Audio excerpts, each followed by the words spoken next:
The Hedgeless Horseman here. It's November the 27th, 2024. I hope you're all doing well. I've thought about making a video for quite some time, and I mean, as news get out, there's so much to talk about, and I don't even remember all the news items from every company. But I'm gonna go through a few. And yeah, for starters, pretty good day for. Gold was actually up to 2,680 for a while. I didn't even realize that. Silver was up to 31. Went back. Crypto space is going up again.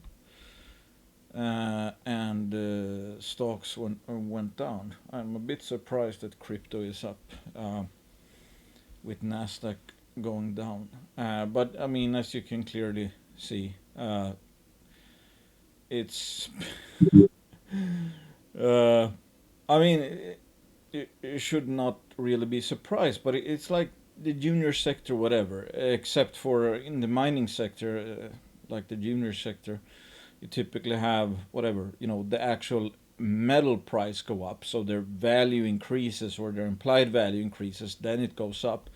In the crypto space, it's like not tied to anything really, so it's just a trading sardine, which makes it, I mean, kind of hilarious in a sense, because it's not like even one of these went up in value today, or that there were news out that there was any changes, nothing like that. They just, people are betting that they will go higher tomorrow, so people are betting it up, or I mean, probably a lot of wash trading, and of course, I mean, huge amount of manipulation and all that. But it's still kind of funny. I mean, we say, or I say, and Rick Rude would agree. It's like, if gold and silver goes up or down today, it doesn't really matter to a junior explorer, because they won't be monetizing that metal for maybe 10 to 15 years. So it's like, what does it matter what the metal prices did today? It doesn't change their fundamentals at all. But still, they go up and down with the metal. So I mean, that's irrational alone. But at least you have something tied to it. Like, okay, what they're looking for today is a bit more valuable than yesterday. So it's like there's some logic to it. In the crypto space, there is no real logic because there is no real value. So there's nothing really to trigger anything, but still the entire sector, and there's like, I think, 10,232 cryptos just that shows up on investing.com. $3.24 trillion. $3.24 trillion that is not really producing anything, which is kind of crazy. I mean, for $3.24 trillion, you could buy up every mining company on planet Earth. That is pretty cool. But there's $3.24 trillion parked in basically playing the casino.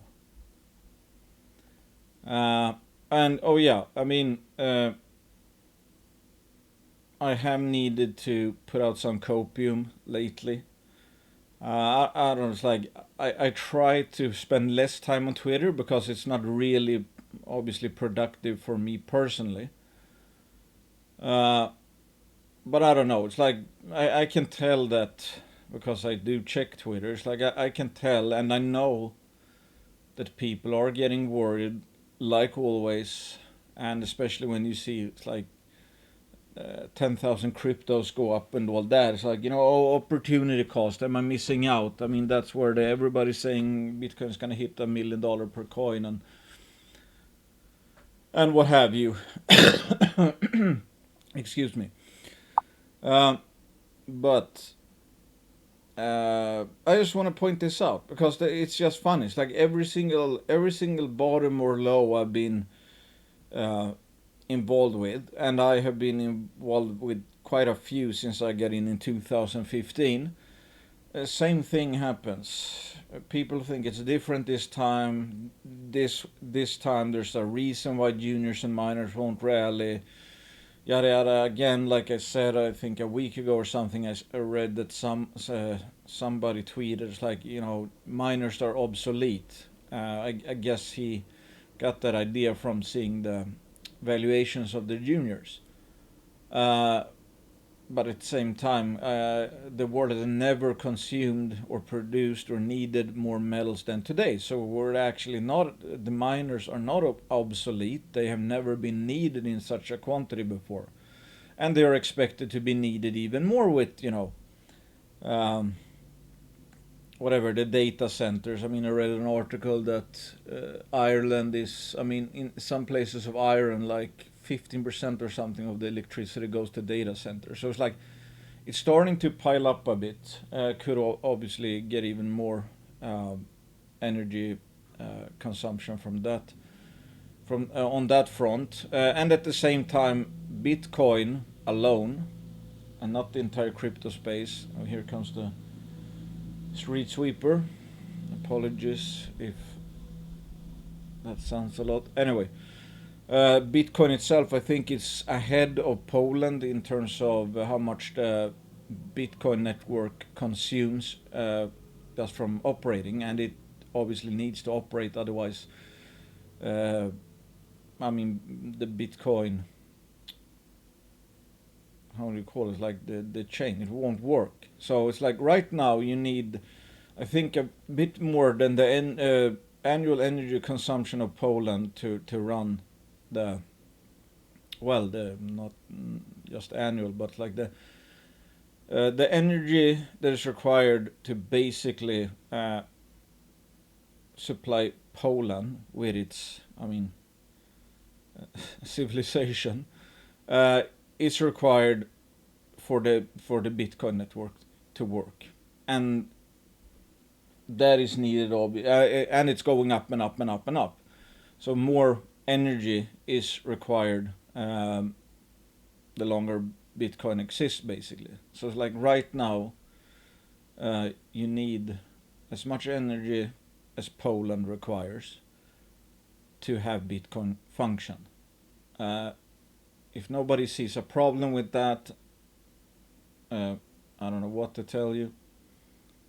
In gold, actually, it's like people talk about, oh, there's sunk costs in Bitcoin, and because the Bitcoin mining is going up in cost, the value of Bitcoin goes up.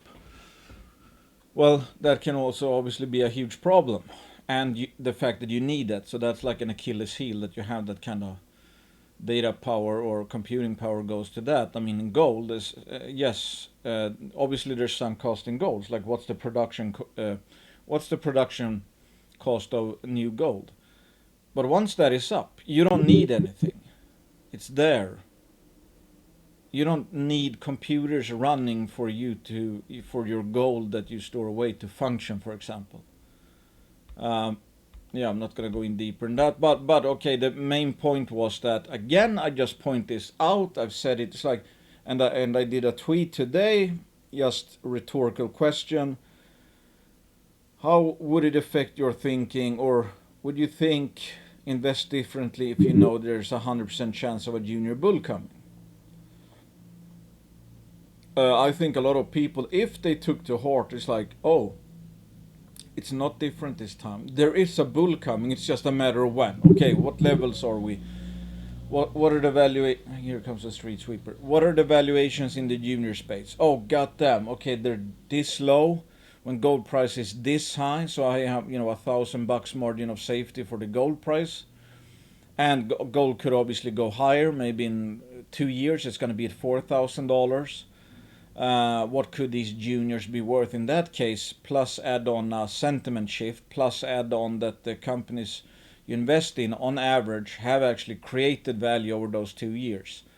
Obviously, in such a scenario, the delta between the valuations where they are today and let's say in 2 years, if that happened, or 3 years, doesn't matter really, because the returns, the delta would be so absurd, going from being undervalued to relative to gold at $2,600, to gold at $4,000, and then again, let's say that the sentiment is hot. Maybe even juniors get overvalued because they're starting to price in $5,000 gold. I mean, I don't think about that scenario regularly because it's just so wild. But that's literally what typically happens. I mean, 2011. From what I hear, I wasn't really in the gold space back then, but they said it was absolutely bananas. That there was a mania. And I mean, yeah, that's a good example. Okay, after the global financial crisis, when the juniors bottomed, some went up. I mean, trading sardines like Bear Creek Mining went up 2,000% in 3 years. And that was not the only one that went up hundreds or thousands of percent. A lot of juniors did. The ones that were around, obviously from the bottom, every single one of them went up a lot. Every single one that didn't mess it up on the way up though. That happens. That's typical for this sector. And there's again, I'm not guessing. There's 100% guarantee there will be another mining bull market, and that includes the junior sector because that always happens. Again, you can just look at this 80-year index. Can you tell me what downtrend lasted forever? None. It's like typically the quicker the fall, the higher quicker and more violent the rally afterwards. And the only thing you know for sure, it's gonna happen. And I mean, this was what let's say a 5-year bear market. We're kinda in what, 5 years. I mean, we could literally be here because we have seen. I think even with this recent correction, I think most juniors are actually higher than their lows for this year. So that might be there. We might be here. We don't know for sure. I know that my portfolio is not at all-time high, so I can't really all-time or multi-year lows or whatever. I mean, it's higher than the lows of 2024. Let's put it like that. So we, I think, are already in a stealth bull. It's just that it's not that violent yet. With that said, many juniors went up to 300% from the absolute lows, which nobody bought. I'm just stating the fact that some actually from the bottom tick, which again nobody bought, they still went up like, let's say 200%, and then they have retraced some quite a bit or back to the whatever base. But overall, one could say I think juniors are in an uptrend. It's just that it's went up quite a bit violently and then retraced quite a bit. So it's like it's been choppy, let's say. But there's 100% guarantee that there's a bull market coming. And then the question is when, because that's why I don't touch crypto. It's like there's plenty of opportunities out there in a proven cyclical real sector. That's actually, I mean, if you take the gold sector, gold margins are like record high.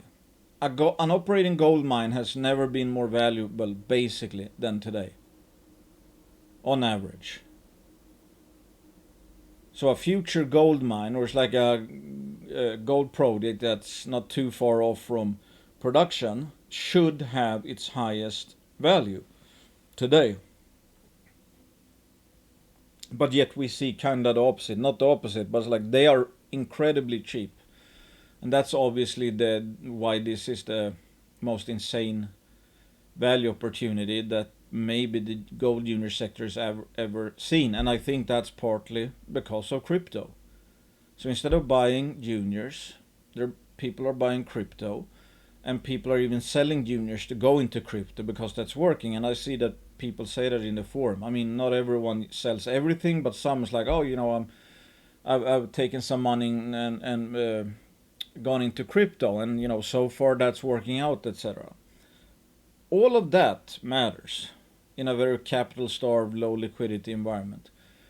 So that's one reason why this opportunity exists, because people see that in their mind there's opportunity cost. That okay, I should be in crypto instead because that's going up now, and that is the thing.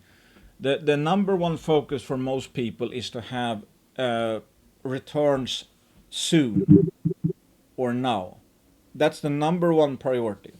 People go where they think the returns are imminent, and something that is going up uh, and has a recent evidence of uh, handing out paper returns, that is extremely enticing to people.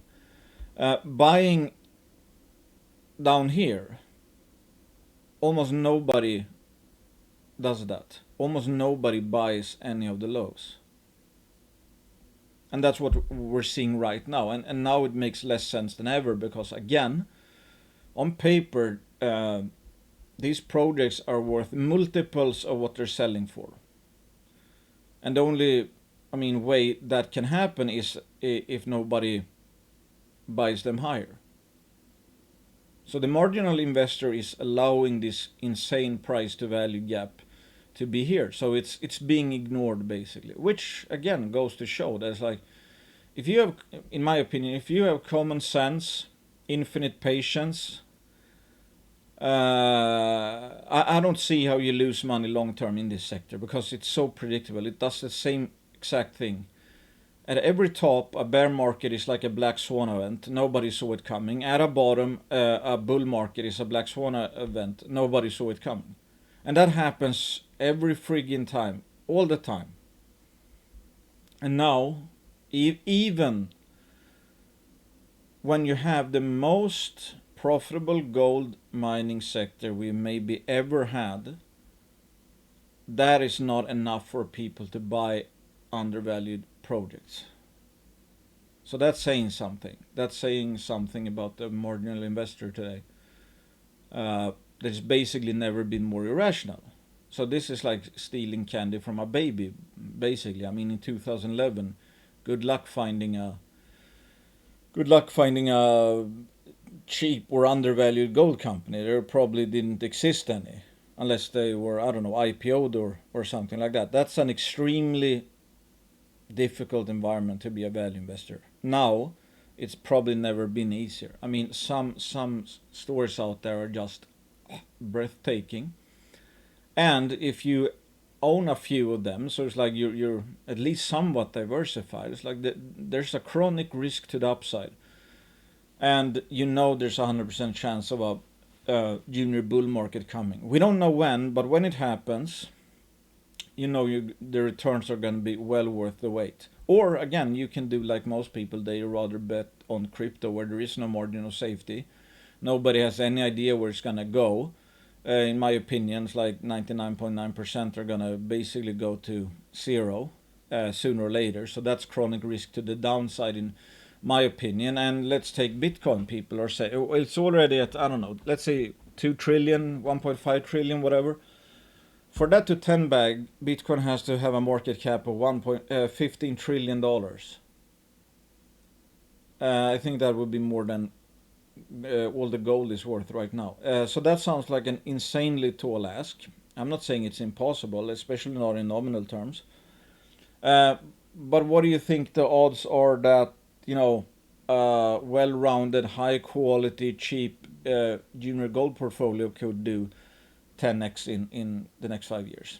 I would put it at a lot higher probability than Bitcoin 10xing. Plus, Bitcoin doesn't have any margin of safety either. In 10 years, it's like what Pierre Lassonde said in a recent interview. In 10 years, he believes that crypto won't be a thing. It won't be around. It won't exist. Of course, you can't kill the algo, but you know what I mean. It's like, it won't be a thing. And he might be right. And if you hear a billionaire say that, it's like, well, then it's probably not a 0% chance. But there probably is a 0% chance that we won't have a mining sector in 10 years. Because we've never had more demand for mines. So, again, this is just common sense and simple risk reward. Risk reward in crypto is shit, but that doesn't mean you can't make money in crypto. I made money in shit stocks. So just because you can make money in it and you let's say you do, that doesn't mean that you made a good investment or it was a smart decision or the risk reward was good. Good risk reward, in my opinion, is when you again see a gold mining sector that's at peak value, while the developers and the juniors that have the future or the next actual gold mines, they're selling for, I don't know, 10% of what they're worth on paper today. That is a convincing risk reward argument, that right there. The value is 10 times higher than the price. You cannot say that about any crypto. You could say that they're 10 times higher than their value, though, etc. Oh, this was kind of funny. I was Googling something, and that got me into this. So I try to what I googled like what happens after when the last Bitcoin is mined, something like that, and of course it's only mostly bullish articles, and then without asking about it, one of the search queries or I should say responses or suggestions whatever uh, was something similar to this. So I just substituted that line with gold and hit search, and lo and behold, if you and you can try this yourself, if you Google what will $100 from investing in gold be worth in 2030, the first thing that comes up is here's how much $100 in Bitcoin could be worth. Nowhere in here did I ask about anything related to Bitcoin. I mean, personally, I mean, gold is at least the antithesis of crypto. Still, this is what shows up. So again, well, I'm gonna get to that. So I tested, can I make money in miners? Crypto mining shows up. Bitcoin mining shows up. Okay. And I tried a bunch of these. What will $100 from investing in? Well, is that the same one? Okay, yeah, in miners. I even tried. I even tried gold bullion, and it still had Bitcoin as the top response. And again, miners, and it gives me Bitcoin. So it's like think about this. Think about that. What that means. It's like how unpopular is the mining sector, and how absolutely manic is the world for Bitcoin. If I search for miners, at least with a phrase like this, it gives me stuff about Bitcoin. If I ask just specifically, can I make money in miners, it shows up Bitcoin miners. I even tried putting in real miners and physical miners and stuff like that. I got the same response. And even when I ask a question about gold returns, I get Bitcoin returns as the top answer. So it's like it almost looks like a giant psyop. Like there's a concerted effort to funnel as because let's face it, who in the hell asks about investment returns or whatever on Google? Typically, I mean then you're really a novice, let's say, to the markets. I mean, it's like, oh, how much money can I make in whatever? I mean, then you have no idea because you would know that's like almost nobody beats the market and all of that, and what's common knowledge, whatever is not an edge, yada yada yada. So it's like, I mean, it's almost funny in the sense that okay, if you try just based on this, if you try to like learn something, oh, can I invest in miners? Can I invest in gold or how much can I make? It's like it funnels you as one of the masses, let's say, it funnels you to Bitcoin. So it's like there's Bitcoin propaganda all over the place, and people are like, this rise, it's based on fundamentals, yes. Excuse me. Everybody on Earth is, of course, too smart to recognize a bubble. It's like it's not easy recognizing a bubble, and all the like the Bitcoin maximalists that I discuss, Bitcoin with on Twitter, for example. I mean, everybody, of course, says that they understand it, and everybody that doesn't understand the tech and is not enlightened, whatever. It's like, let's not forget that Isaac Newton basically lost his ass in a bubble. And that was a stock bubble, so that actually had fundamentals. But of course, I mean, every Bitcoin maximalist or crypto guru is smarter than Isaac Newton. They couldn't possibly be wrong. They would absolutely know if it is a bubble, of course. And the fact is, like, I am like 100% sure that 99% of people that are like Bitcoin maximalists and stuff, they are absolute shit investors. So like they don't understand how the markets works, like what somebody said. They might, in a sense, understand the technology. It's like, oh, they read up on cryptology and whatever, and why Bitcoin is so great, yada yada. But they have no idea how like markets work. I mean, if you're a student of markets and mania and hype and whatever, it's like all the alarm bells I can think of,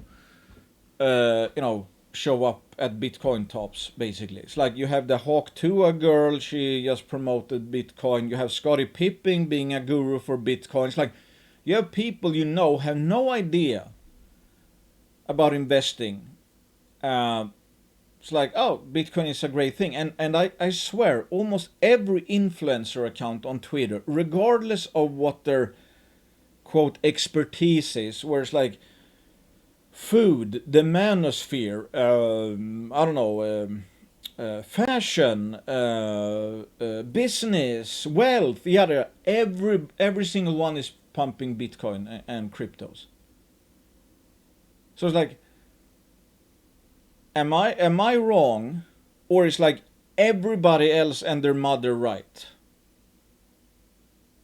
That Bitcoin is the fountain of youth. It's basically the one thing, the first thing in history that's simply gonna create wealth forever without actually doing anything.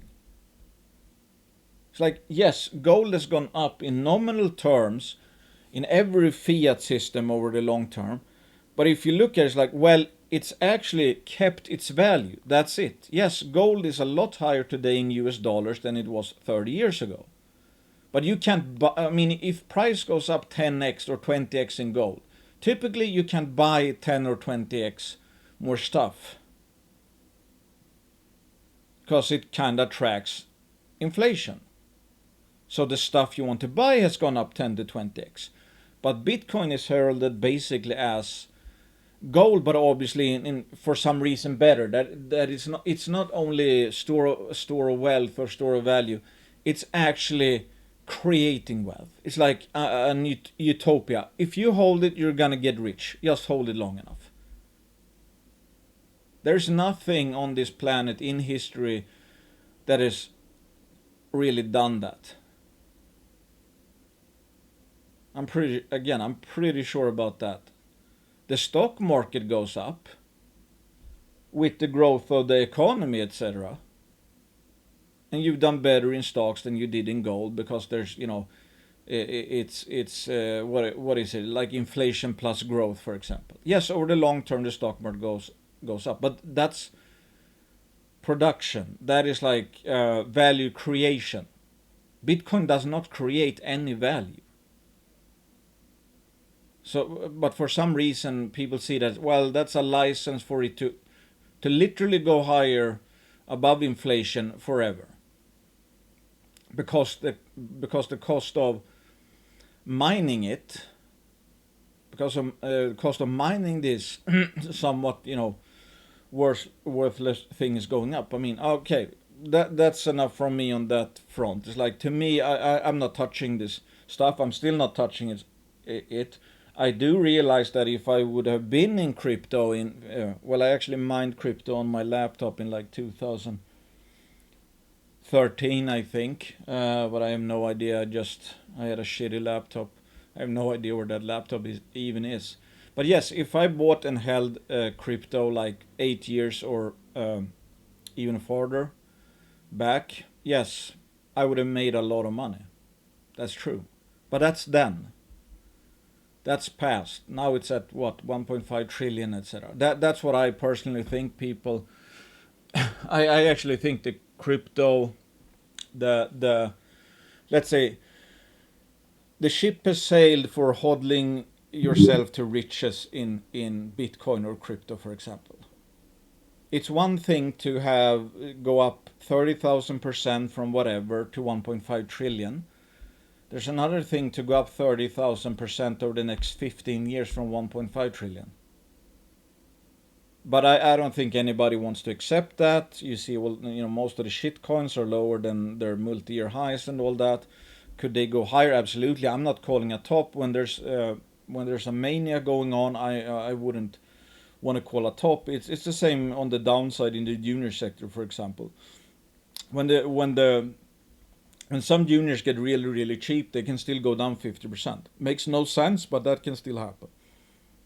That's why I never top call or never bottom call basically in anything. I just buy more when it gets cheaper. So yeah, I mean, one thing to keep in mind, I think is very important, is, I mean, what is volatility about? I recently listened to a Buffett clip of this, when he's talking, risk versus volatility, and he makes the point. I have some quotes up on my Twitter, but I'm not going to show them now, where he describes it like, volatility is great. He actually wishes for more volatility in the market, in their market segment, because the more volatility, the more mistakes are made. And of course, again, you can't say that about crypto, because in Buffett's mind, his point is obviously that if you have a volatile price, but fixed value, let's say, there's opportunities that widen and shrink every single day.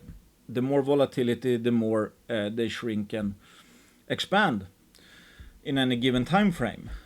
So basically, if something can go down a lot for no real reason, that can quickly create a much better opportunity, and vice versa, of course. But let's think about that. When we see some juniors down 10%, whatever, everybody's like, "Oh fuck,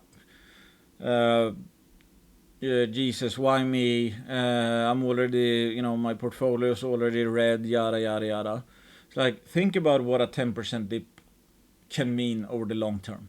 Let's say you have a junior, it's like your favorite junior. You've done a lot of research, or let's say whatever, five juniors, like your highest conviction juniors. You're like, wow, this is, or these are like 200% undervalued easily. Could go up 10x over the next 3 to 5 years. It's like absolute no-brainer. Margin of safety, all of that. So when you think you have such an opportunity, and let's say it goes down 10%, that might be adding like 50%. I mean, if you bought yesterday and you get whatever, let's say a 3 to 5 year return of 400%, the next day it goes down 10%. If you add a few shares then, that buy might return 50% more in 3 to 5 years than the day before, just from just a 10% dip. At extremes, again, it's like the future returns go exponential. That's why it's like, hey, I talk about value shuffling. I'm not trying to predict how dumb the market is, but if something happens, again, let's say you have a portfolio of 30 stocks, 30 stocks, for example. It's like they swing and yada yada, and one day you see one of your highest conviction plays drop down 10% for no reason, no news out, nothing like that. See no change in the case. Metals, maybe let's say they're down 1%, whatever. Any excuse really for anybody to sell in this scenario. Then, I mean, again, if you think that has, let's say, a probable return of like 300% and that drops 10%, you might, that stock all of a sudden might offer up like 30% more returns in 3 years. That's okay. I mean, if you 30% is a lot. I mean, for a year that's obscene over the long term. But it's like that's nothing to sneeze at. So like a 30% extra return maybe turns out to be a heck. I mean, again, let's say we have a blue sky scenario. Gold goes to $4,000. Juniors go absolutely bananas. We have like ounces in the ground trading for $500 in 3 years, and you know the sentiment is super hot, yada yada. And a 10% drop allowed you to buy whatever ounce in the ground for like $25 or something like that, instead of whatever 28. But it's like my point is that just like, I mean, this is our bread and butter. Volatility is our bread and butter. That's what I do with value shuffling. It's like as soon as I see a case intact, and let's say it goes down, maybe not that I'm gonna react, a 5% dip. I mean, it depends. Let's say an intact case has like, it's gone down for 1-2 weeks, nothing has changed. Maybe people are just getting bored, whatever. Then it's like, maybe I'll get a extra 50% return in this stock, which again, if you assume the case is intact from this new level. So it's like instead of making 300% in 3 years, I might make 350%. That's huge. That's an added 50%. It's not like if the stock you bought before, it's not like in this case, if you paid, before it went down 10%, it's not like you're going to lose money on that long term. You're just going to make more from this dip. So, I mean, let's say the stock was at $1 and you think it's going to go to 5 in 3 to 5 years, and it went down to 90 cents and the case is intact. That means, for all we know, that dollar is still going to turn into $5 over 3 to 5 years. It's just that now you got the opportunity to put in money at 90 cents as well, and that money will simply have an even higher return. And again, it's like there are many reasons that have nothing to do with a company's prospect that makes them go down 10% on any given day. I mean, remember this. And as always, I'm just going to point it out, it's the same with insider selling, or insider buying, selling. I think the saying goes something like, there's a million reasons for insider selling, but there's only one for buying. And that, of course, goes for the market in a sense as well, even though, I mean, if it's just, let's say, retail buying, yes, it has more to do with greed. It's not as strong as, again, the stock is up, that means somebody's buying, that means everything is getting better, whatever. I mean, insider buying is much more of a signal, kind of, it's like the long-term value proposition. Anyway, my point is that the swings you see, you have no idea. I mean, most of the time it's just a bad market day. Let's say gold and silver is down 1 and 2%. Somebody sells off gold and silver juniors 3 to 8%. Again, has nothing to do with the value of the company, but that's how this sector works. Okay, all of a sudden nothing changed for the value, price went down. That's an opportunity, because that's a bad reason to sell, because metals went down. Private placement shares come free trading. That you see a lot of the time. It's like, let's say the price is 50 cents. The last financing was done at 35 cents and there were some warrants. There's absolutely, and that happens often, people who just sell it down to 35 because they have some warrants. So they're like, I'm getting a free exposure to the upside, and that might be true, but that's individual to them. That company should maybe be at $1, and it was at, let's say, 40 cents. Private placement was at 35. It gets sold down to 35 because people have warrants. They're not saying the company's overvalued. They get exposure anyway. So from there, like, risk reward perspective or whatever, it's like, or if they don't like risk, or as many they don't like juniors at all and they're scared all the time, so that might be a reason to sell. Tax loss selling, which we're seeing now, so it's like, I mean, that's why I think, I mean, tax loss silly season is like great, because stuff that has gone down, I mean, if stuff that has failed, a failed story that's gone down for good reason, and people sell that, it goes down even more. Maybe it's still overvalued in a sense. Who knows? But an intact story, let's say that, or a story that's just been boring or whatever, or gotten hit for whatever reason. It's like private placement shares. Someone needs to buy a washing machine. Crypto. It's like there's a thousand reasons again why people sell. And if people have sold a stock, okay, opens up the opportunity for people to sell and bag that loss. So it's like they're just gonna make something undervalued just even more undervalued. And that's for tax reasons. That's for accounting reasons. So it's like that's obviously a great, let's say, hunting period, tax loss selling season, which we are in, because people sell for no other reason than the stock is down. So it's like, again, you have no idea. To me, everybody on average is a moron that's selling juniors right now. But I get it. People, I mean, I had to sell juniors when I have to pay taxes because I'm like fully invested in all that. And maybe some tax loss selling, or maybe I need it for another placement, so I need to sell something. So it's like, just goes to show there's like 1,000 reasons why people sell. And if I'm selling something to get into a placement of a company and I need the money, I'm not selling because I think the stock is overvalued. Maybe I think this other opportunity is just a bit cheaper. Something like that.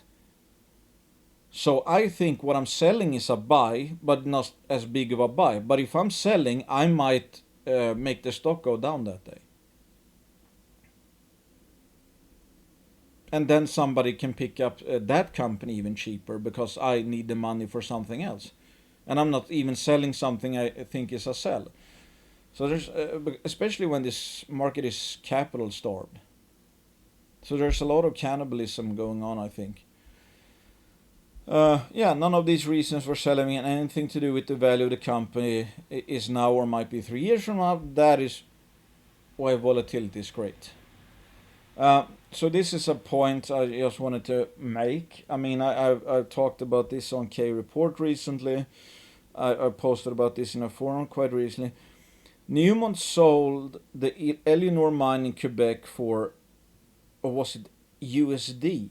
Okay, so that's over $1 billion CAD. Jesus, I didn't think it was USD. I thought it was CAD. Okay. So the Eleanor mine, it's operating, and somebody paid, let's say, $1.1 billion for it. 1.1. Let's look at some metrics. Last I checked recently, and it's like I'm pretty sure this is correct. So far in 2024, it had an all-in sustaining cost of $1,914 per ounce. That is quite high. I mean, Agnico Eagle, I think, has an average all-in sustaining of like 1,200 or something for their entire, like, across their entire portfolio. 200,000 years production profile. It's like, hey, that's pretty impressive.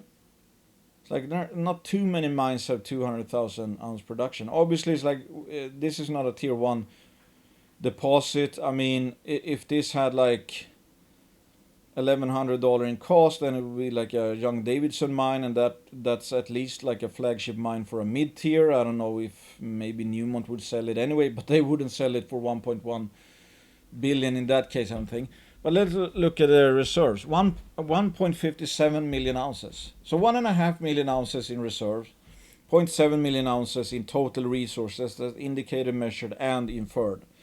And I saw Geo on Twitter says like he looked into it and he didn't see much exploration potential.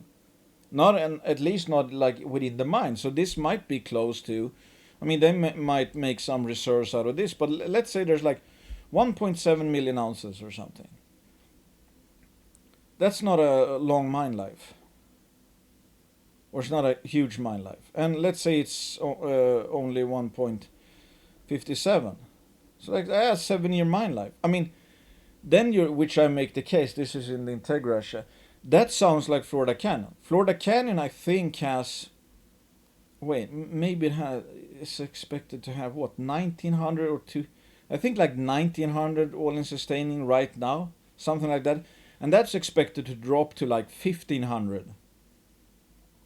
And I think it's a 7-year mine life. This is probably not. Eleanor has, as far as I understand, it wasn't a good mine or a great mine when it started out, and now it's an old tired mine. It's obviously getting deeper, so I don't see the cost getting down. So this is probably around the cost that you're gonna get in this.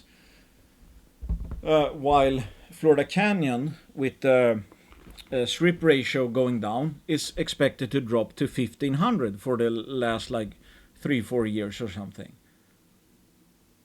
So somebody paid 1.1 billion dollars for this, which is, I mean, even if you take 3 Florida Canyons, so you get up to the same production profile, like 70,000 ounces. Okay, so up to 210,000 ounces. Yeah, that's almost accurate. Those 3 Florida Canyons is still expected to probably have higher margins over there. Let's say 7-year mine life, which is probably gonna extend. And Integra, the entire company, is selling for 214. So like, I mean, it's crazy. Again, I thought it was CAD, but if it was USD, is even worse. So it's like, whatever, 5.5 times what all of Integra's value. So would you rather buy the Eleanor mine, or would you buy 5.5 Florida Canyon mines, 5.5 Delamar mines, 5.5 Nevada North projects, 5.5 Red Canyons, 5.5 Integra's grassroots pro? I mean, to me, it's not even close. It's not even close. Which I just think goes to show just how, I mean, incredibly undervalued Integra is. It's absolutely crazy. I mean, either Eleanor is very overvalued or Integra is very undervalued. I mean, that's the conclusion I come up with. Because like they already have Florida Canyon operating, and this is also an operating mine. But Eleanor is not 5.5 times better that I can see than Florida Canyon. Because if you take 5.5 times Florida Canyon, that would be over 350,000 ounces a year at all-in sustaining. That's going to trend lower than this, and with more reserves. And that's only for Florida Canyon. That's not even accounting for the multi-million ounce Delamar PFS stage project, which used to be the flagship of Integra, plus the Nevada North operation, which is expected to grow. And already had, I mean, at these gold prices, already has, both of them have NPVs of like $1 billion plus. It's absolutely, this is what I'm talking about. It's absolutely crazy what we're seeing right now. The arbitrage between like future gold mines and operating gold mines is absolutely crazy. So like, if you think you have a gold project that works, is probably going to get permitted, it's again good enough that it works, or maybe great, and you think it's actually could become an operating mine, think of the arbitrage. If someone paid $1.1 billion for this,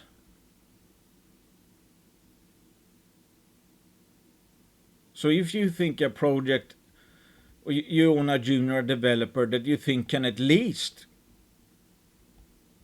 show this kind of production profile and whatever, it's like, okay, well, if that's worth $1.1 billion today,